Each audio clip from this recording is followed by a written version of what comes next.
গোবর কিংবা গোমূত্র নিয়ে ভারতীয় সনাতন ধর্মাবলম্বীদের আগ্রহ বহু পুরনো। পূজনীয় হিসেবেই গরুর এই বর্জ্যকে দেখেন তারা। অতিভক্তি করে কখনো কখনো এসব পান করেন কিংবা খেয়েও থাকেন। তবে এবার গোবর ও গোমূত্র ব্যবহার করে ক্যান্সারের ওষুধ তৈরির কথা বলে কোটি রুপি গায়েবের তথ্য এসেছে সংবাদ মাধ্যমে। ভারতের মধ্যপ্রদেশের জবলপুরে অবস্থিত নানাজি দেশমুখ ভেটেরিনারি সায়েন্স বিশ্ববিদ্যালয়ে ঘটেছে এমন অনিয়মের ঘটনা। ভারতীয় সংবাদ মাধ্যম দ্য ইন্ডিয়ান এক্সপ্রেস জানায় 2011 সালে শুরু হওয়া এই প্রকল্পের মূল লক্ষ্য ছিল গরুর বর্জ্য ও দুগ্ধজাত পণ্যের মিশ্রণে জটিল রোগের চিকিৎসা পদ্ধতি উদ্ভাবন করা।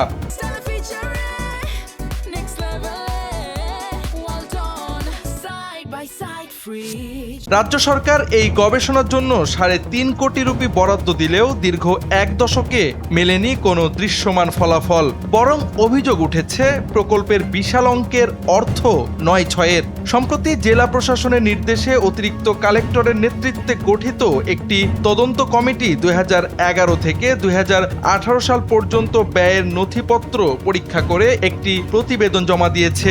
এতেই উঠে এসেছে দীর্ঘদিনের শুভঙ্করের ফাঁকি।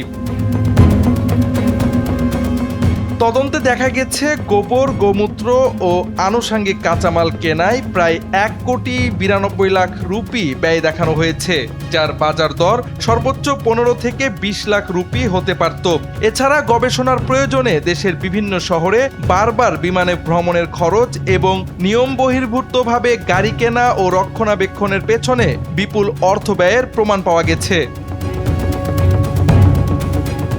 তদন্ত প্রতিবেদনে আরও উল্লেখ করা হয়েছে, বর্তমানে কোনো হদিস পাওয়া যাচ্ছে না বাজেটের বাইরে গিয়ে কেনা 7.5 লাখ রুপির গাড়িটিরও। কৃষকদের প্রশিক্ষণের নামে অর্থ ব্যয় করা হলেও তার সঠিক নথিপত্র নেই। কমিটি মনে করছে আসবাবপত্র ও ইলেকট্রনিক সরঞ্জাম কেনাকাটায় প্রকল্পের মূল উদ্দেশ্য ব্যাহত হয়েছে। যদিও বিশ্ববিদ্যালয় প্রশাসন সব অভিযোগ অস্বীকার করে দাবি করেছে যে প্রতিটি কেনাকাটা সরকারি নিয়ম মেনে এবং অডিটের মাধ্যমেই সম্পন্ন হয়েছে।